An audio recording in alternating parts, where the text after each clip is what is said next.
ओम श्री सत्यनारायण भगवान की जय। आज हम सुनने जा रहे हैं श्री सत्यनारायण व्रत कथा, एक ऐसी दिव्य कथा जो जीवन में सुख, समृद्धि और शांति लाती है। कहते हैं जो भी श्रद्धा से इस कथा को सुनता है और व्रत करता है, उसकी सभी मनोकामनाएं पूर्ण होती हैं। श्री सत्यनारायण व्रत आमतौर पर पूर्णिमा के दिन किया जाता है। इस दिन व्रती को सुबह स्नान कर साफ वस्त्र पहनने चाहिए।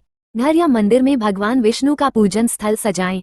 फूल, फल, पंचामृत, तुलसी पत्र और प्रसाद, श्रीखंड या हलवा चढ़ाएं। अब सत्यनारायण व्रत की कथा का पाठ करें। कथा का प्रारंभ। ये कथा 5 अध्यायों में सुनाई जाती है। सत्यनारायण व्रत कथा का पहला अध्याय।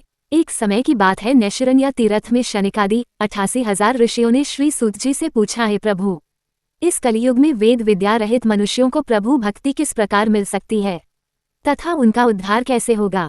हे मुनि श्रेष्ठ, कोई ऐसा तप बताइए जिससे थोड़े समय में ही पुण्य मिले और मनवांछित फल भी मिल जाए। इस प्रकार की कथा सुनने की हम इच्छा रखते हैं। सर्व शास्त्रों के ज्ञाता सूत जी बोले, हे वैष्णवों में पूज्य, आप सभी ने प्राणियों के हित की बात पूछी है, इसलिए मैं एक ऐसे श्रेष्ठ व्रत को आप लोगों को बताऊंगा जिसे नारद जी ने लक्ष्मी नारायण जी से पूछा था और लक्ष्मीपति ने मुनिश्रेष्ठ नारद जी से कहा था। आप सब इसे ध्यान से सुनिए। एक समय की बात है, योगीराज नारद जी दूसरों के हित की इच्छा लिए अनेकों लोकों में घूमते हुए मृत्युलोक में आ पहुंचे। यहाँ उन्होंने अनेक योनियों में जन्मे प्रायः सभी मनुष्यों को अपने कर्मों द्वारा अनेकों दुखों से पीड़ित देखा। उनका दुख देख नारद जी सोचने लगे कि कैसा यत्न किया जाए जिसके करने से निश्चित रूप से मानव के दुखों का अंत हो जाए। इसी विचार पर मनन करते हुए वह विष्णुलोक में गए। वहाँ वह देवों के ईश नारायण की स्तुति करने लगे, जिनके हाथों में शंख, चक्र, गदा और पद्म थे, गले में वरमाला पहने हुए थे। स्तुति करते हुए नारद जी बोले, हे भगवान, आप अत्यंत शक्ति से संपन्न हैं, मन तथा वाणी भी आपको नहीं पा सकती हैं। आपका आदि, मध्य तथा अंत नहीं है। निर्गुण स्वरूप सृष्टि के कारण भक्तों के दुख को दूर करने वाले हैं, आपको मेरा नमस्कार है। नारद जी की स्तुति सुन विष्णु भगवान बोले, हे मुनिश्रेष्ठ, आपके मन में क्या बात है? आप किस काम के लिए पधारे हैं?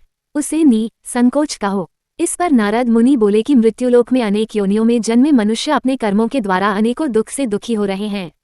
हे नाथ, आप मुझ पर दया रखते हैं तो बताइए कि वो मनुष्य थोड़े प्रयास से ही अपने दुखों से कैसे छुटकारा पा सकते हैं। श्रीहरि बोले, हे नारद, मनुष्यों की भलाई के लिए तुमने बहुत अच्छी बात पूछी है। जिसके करने से मनुष्य मोह से छूट जाता है, वह बात मैं कहता हूँ, उसे सुनो।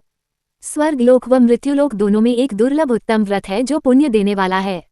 आज प्रेमवश होकर मैं उसे तुमसे कहता हूँ। श्री सत्यनारायण भगवान का ये व्रत अच्छी तरह विधानपूर्वक करके मनुष्य तुरंत ही यहाँ सुख भोग कर मरने पर मोक्ष पाता है।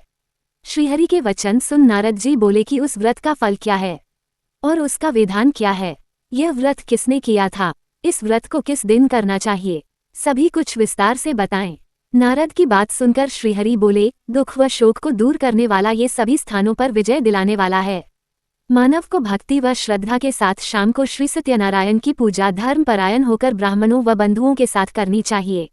भक्ति भाव से ही नैवेद्य, केले का फल, घी, दूध और गेहूं का आटा सवाया लें।